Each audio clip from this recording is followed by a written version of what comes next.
to Hebrew Shebrew, studying the Torah through the lens of relationships. I'm Sarah. I'm Mark. And we are glad you are here. Hopefully you guys have tuned in on our other videos that we have. If you haven't, go back and take a look. Make sure you like and subscribe so you are able to get notified when we have new ones coming up. So let's dig in. This week we're looking at Parasha Vayetzi. That means roughly, and he went out. It's in Bereshit, or Genesis, chapter 28, verse 10 through 32, verse 2.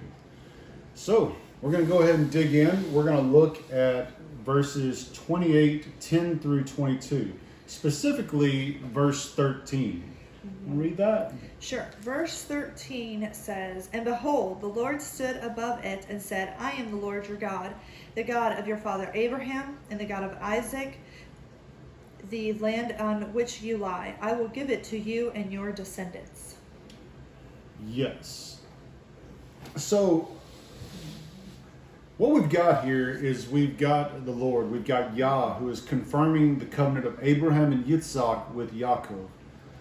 So a question that would come up would be, have you confirmed a covenant with Yah? And what about your potential spouse?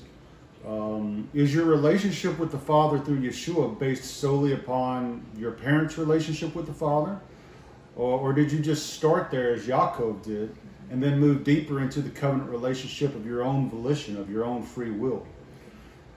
So this is an important topic, I think, to go ahead and discuss the phases of your relationship with Elohim, with your potential spouse, and ensure that both of you have an experiential, that is, that you both experienced a relationship with him of your own free will, not just solely based on your parents, your family, your friends, or anybody else. It's something that you own. Yeah. Do you have that personal walk, with Yah? Or are you not? Have you always been growing up as a Lutheran or as a Baptist or a Pentecostal or non-denomination, or always been in the Torah movement, but you've never really experienced Yeshua? You've never really, taken the commandments and looked into actual his word of what he says for yourself. That's a personal thing. So that's really important to be able to, of course, see in yourself, but also be able to see it in your spouse. And if your spouse isn't walking, if you're already married and you've come to a conclusion of this, but your spouse hasn't, what are you supposed to go ahead and do? How can you go ahead and be praying for them and seeking, God for them in that relationship? Yeah, I heard a great teacher talk about this once, that it saddened him much that he had experienced many people that grew up in this Messianic movement, Yep. who had never actually gone through asking Yeshua to become the master of their life. Yeah. They were walking in the Torah, they had been walking in the Torah their whole life, but they had not actually had that experience. They haven't actually confirmed a covenant with Yah. Yeah. So, have that conversation and make sure that you're both, on that same page. Yep, I definitely agree. We're going to move on to chapter 29. In chapter 29, verse 9 through 12, we're going to see that Yaakov has made it to the land of Laban, and he is about to have an encounter with Rachel. So you want to read verse 9 through 12 and 29? Yep. While he was still speaking with them, Rachel came with her father's sheep, for she was a shepherdess. And it came about when Jacob saw Rachel, the daughter of Laban, his mother's brother, and the sheep of Laban, his mother's brother, that Jacob went up and rolled the stone from the mouth of the well and watered the flock of Laban, his mother's brother. Then Jacob kissed Rachel and lifted his voice and wept. So one thing I would just say here, we do have a little bit of a role reversal. That's not the main point. When Isaac's servant came, then we see Jacob's mother Rebecca doing the serving. Here we see Jacob doing the serving. But the main point to get here is when Jacob came for a wife, he watered Rachel's sheep. He served Rachel to show his interest in her as a wife. So how would you show interest in a person that you are interested in. Yeah, I mean, that's really important. If you're wanting to talk to somebody, you need to go ahead and say, hey, I have an interest in you. You know, when Mark and myself started off, we started off as friends.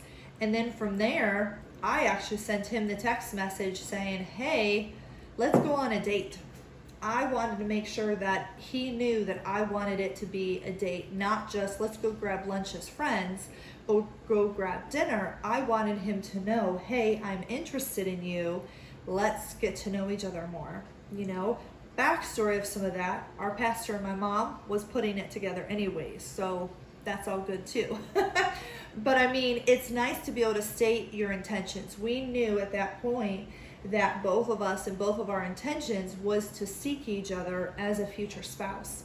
So you want to make that known, especially Yes. if there is wonder, especially if you come across as being a friend, or you have that wisdom and guidance that you give to a lot of friends and family, but maybe people don't take it that way. People didn't take my kindness certain ways. I had to be very blunt and let people know, hey, I'm interested in you. I want to get to know you more than just a friend.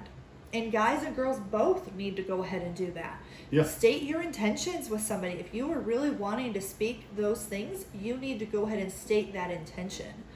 And then even when you're married, it falls within marriage as well. If you have a certain expectation of what a night is going to look like or a day off is going to look like, you need to go ahead and state those intentions as well. Why play the guessing game and be like, oh, what are we going to do Tuesday night, you know? And both people come home from work and one person has the idea of sitting and vegging and watching nothing. And the other person is like, well, let's paint. That's not going to work. You know, you need to talk about your expectations and talk about what your intention is. So it doesn't just go from people that are single, but it happens within marriage as well, of just stating what your intentions are. Yeah. How are you going to communicate? That's you know, one of the things that we're looking at through these Torah portions: relationships and communication. Yes. Very important, and they're basically, you know, two parts. You know, there is no good relationship without effective communication. Yeah. Yep. Later in this chapter, verse 20. Actually, the section is more like 20 through 30, but we're just going to read verse 20. It says, so Yaakov served 7 years for Rachel, and they seemed to him but a few days because of the love he had for her. So Yaakov's love for Rachel made 7 years fly by. And we've probably all had this experience at some point in our life where love just is grand and it makes time fly by. But we just want to caution, and we had to caution ourselves, you know, in the beginning of our relationship, to beware of the, and I say in quotes, love that can manifest at the beginning of a relationship. Yeah. Remember the old saying, love is blind. Well, that can work on multiple levels. Love can make you blind to behaviors, character traits, etc. So what you really need to do, even though you're feeling this feeling of love, make sure that you do your homework on the person that you're dating, that's maybe a potential spouse, or you could end up marrying an ideal image of a person and not who they really are. Yeah. Again, it's stating your expectations. What does everyday marriage life look like to you? What does Monday through Friday, from the time you wake up to the time you go to bed, what does that look like to you? Some people's idea is completely different than other people's ideas, and it's a matter of talking about those things. And again, it goes back to communication. What kind of communication are you having before you go ahead and, you know, get married? Anything else that we've got here in chapter 29? The only thing that I had was, you know, Rachel was working. She wasn't just sitting around. She was a shepherdess. She was going about her father's business. You know, she was helping him being a shepherdess. And so it's a matter of learning what is it that you need to go ahead and do. What dreams do you have, women, to go ahead and continue to pursue? You know, I don't think we're supposed to just sit around and just wait. I think we could go ahead and continue doing what God has called us to do. Definitely. Yeah. Definitely. Because if you're not doing that and you're not walking in your purpose, Yeah. then how is your potential spouse going to see you functioning in that and love you for who you were meant to be? Yeah. So, I mean, that's very important. Yeah. In verse 31 through 35, I'm just going to bring up in chapter 29 still, that the Torah expresses 3 times that Leah was unloved. It definitely says that she was unloved twice, and then another time it says that now my husband is going to love me, expressing the same thing. Yeah. We can look through the naming of her first 4 boys to kind of see that Leah was hoping that Yaakov would love and value her for bearing him sons. Of course, in that culture, that was huge. It was a huge thing to be able to be fruitful and to bear sons. If we look at Reuben, his name means "behold a son," but it says, "Now my husband will love me." With Simon, it says he heard. So what was said there is Yah, the Lord, has heard that I am unloved. With Levi, his name means joined. And it says, now my husband is joined to me because of this son. So we can see the progression, going through here, that with each of these sons, Leah was hoping with this son, now Jacob is going to love me. He's going to value me. And now with this son, he's going to love me and value me. And now with this son, finally he's going to love me and value me. We do see a little bit of a difference once we get to Yehuda, to Judah. And his name means praise Yah. And she said, now I praise Yah. We can actually see that it seems that Leah is starting to have undergone a transition where she's not having to seek the love and value from Yaakov as much as she's learning to receive that love and value from Yah, from the Lord. Yeah. So this is, I think, an important lesson for every man, every woman. It doesn't matter about your marital status or anything. Yeah. That while your spouse should be a primary source of love and of value, your first source for love and value is going to be the Lord, is going to be Yah, is going to be Yeshua. Yeah.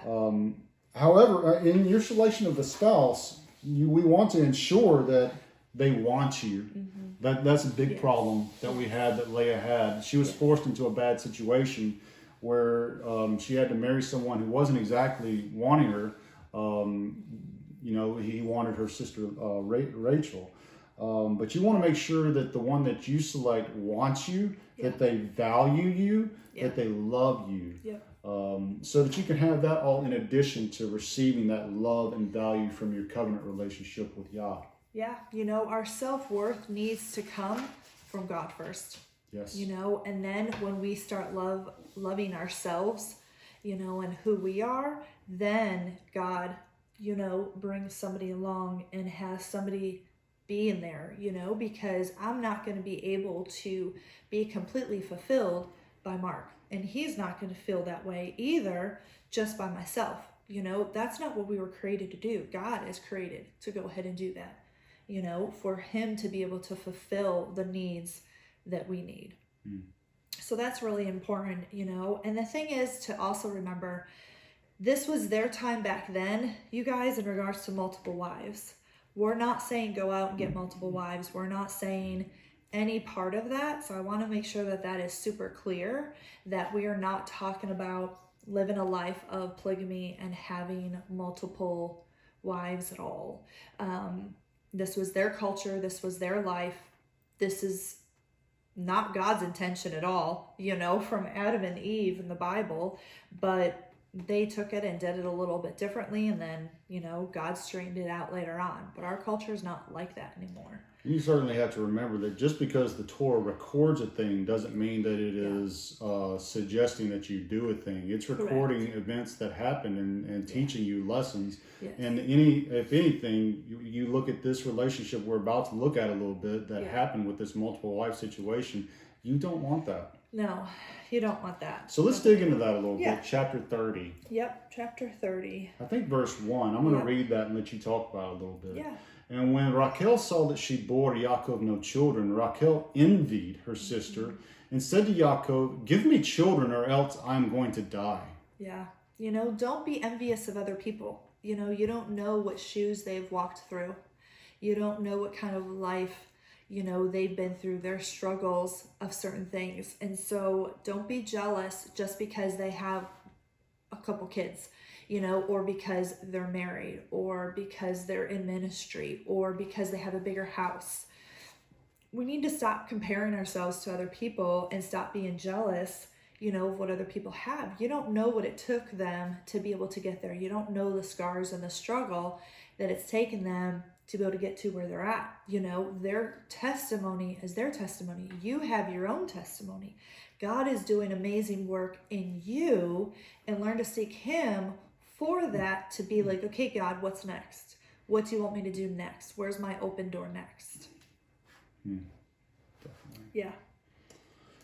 There's so much we can talk about here in this chapter. Yeah. I'm going to push forward to verse 27. Would you read verse 27 for us? Yes, 27. Where are we? There we go. But Laban said to him, if now it pleases you, stay with me. I have divided that the Lord has blessed me on your account. So Laban, I believe, he says, I have divined that the Lord is with you. In another translation, it says, I've diligently watched and I've seen that Yah is with you. Yeah.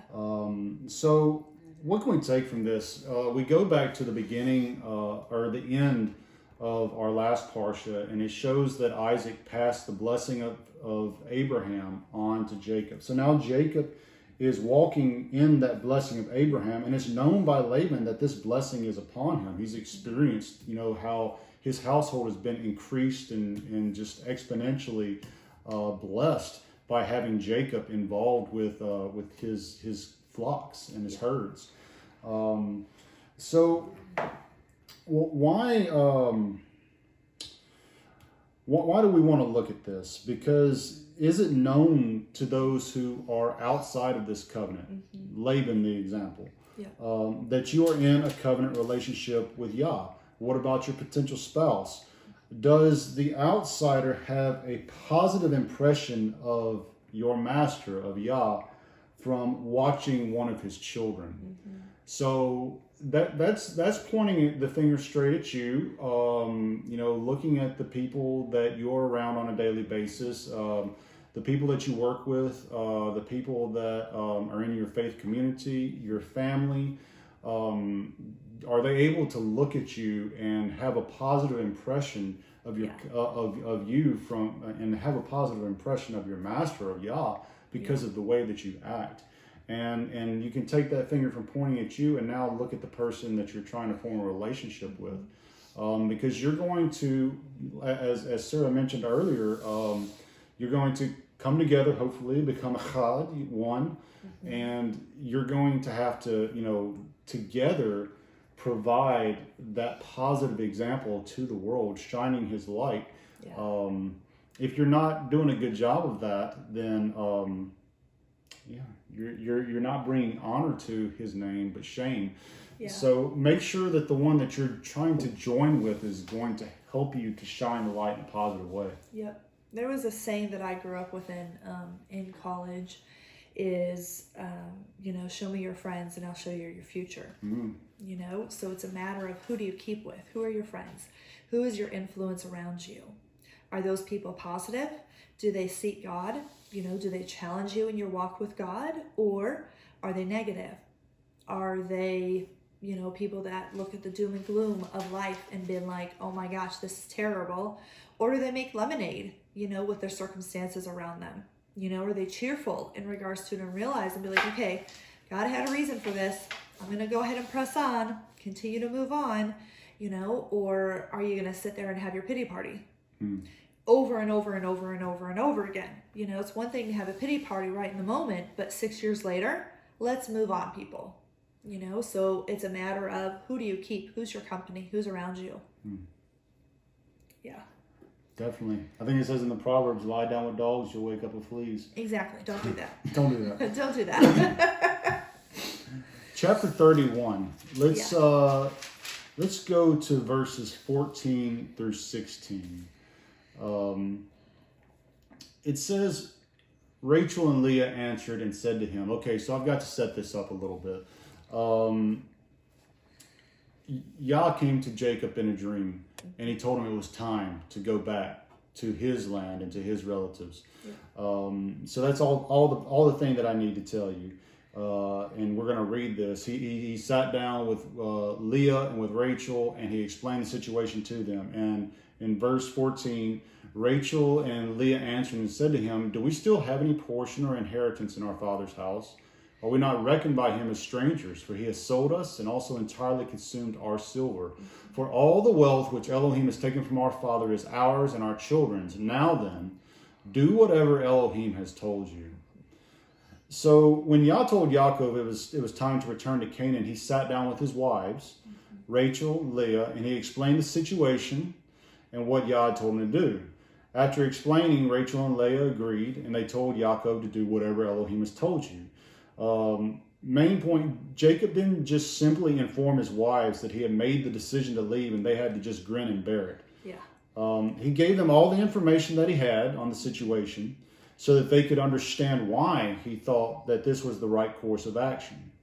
So, big thing, how are you and your potential spouse going to make important life-altering decisions? Is the one who has the necessary information, because one of you is probably going to have more information than the other, is the one who has the necessary information going to make the decision to share it, or just make the decision by themselves? How are you going to handle conflict when you're on different sides of the decision? You know, the conflict was between Laban and Jacob, but also between Laban and his daughters. We can see in their response that, you know, they thought, you know, they had some issues with their father and the way he had treated them. Yeah. So how are you going to handle conflict when you're on different sides of the decision? Are you going to be able to continue discussing until you're both in agreement and you can move forward? Yeah. Rock, paper, scissors, people. Rock, paper, scissors. Always go rock. No, again, it goes back to communication of what we talked about. You know, it's talking about those things and sharing the facts. Sometimes you need to make a list for those people that like to make a list, pros and cons. You know, put those pros and cons in regards to it. You know, should we do this? Should we do that? You know, is this going to cost us something more to go ahead and do? Does it cost us now? Or does it cost us later? So it's a matter of, you're right, making those decisions, and how do you come to that conclusion? You know, and what do you do in the middle of it? Sometimes you have to make an instant decision without even being able to talk to your spouse. So you have to have that trust to be able to talk to that person and be like, okay, this decision is being done now to make it, and then informing them later, hey, this is what took place. I needed to go ahead and do this, and this is what's happened. Well, if you've made a mistake, you need to own it. You know, you need to apologize and make restitution, or, you know, figure out what you can go ahead and do to undo possibly what that mistake was. But if it's a good thing, then both people can go ahead and move forward within that. But communication is, again, key. Expectations, you know, again, talking and having those conversations. Okay, what happens if this? What happens with this? And you're never going to be able to know all those things right away, but it's good to be able to have some of that information figured out. Definitely. Yeah. So we're trying to wrap this up. I'll do one more thing here. It's going to be at the end of this chapter, verse 49 through 53. So in verse 48, actually, or I'm sorry, we're going to have to go into 46. Jacob said to his brother, "Gather stones." They took stones, they made a heap, they ate there on the heap, and Laban called it a name, and Yaakov called it another name. And Laban said, "This heap is a witness between you and me today." That's why his name was called Gilead. Also Mitzpah, because he said, "Let Yah watch between you and me when we are out of each other's sight. If you afflict my daughters, if you take other wives beside my daughters, although no man is with us, see, Elohim is a witness between you and me." And Laban said to Yaakov, "See this heap and see this standing column which I have placed between you and me. This heap is a witness, and this standing column is a witness, that I do not pass beyond this heap to you, and you do not pass beyond this heap and this standing column to me for evil." So after hashing out their quarrel, Jacob and Laban, they make a covenant. They set up a heap of stones and standing column as witnesses of their covenant and boundary markers. So the point is, there are going to be disagreements in family relationships, and sometimes the only solution is to agree to disagree.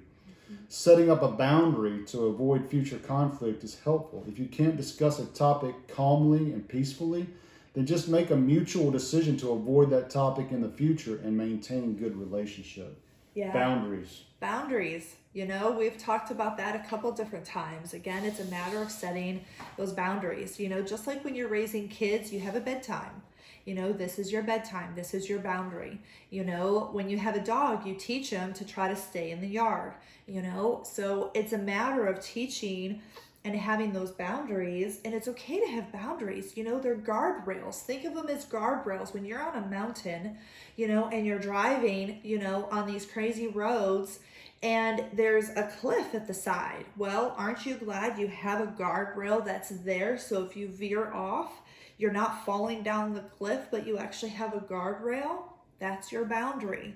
That's your boundary line before you fall off, before you get to the end of your death, and something else happens.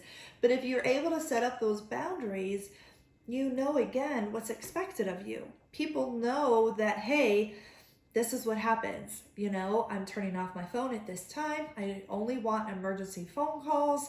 I go to bed at this time. I'm not wanting to have long conversations at this time.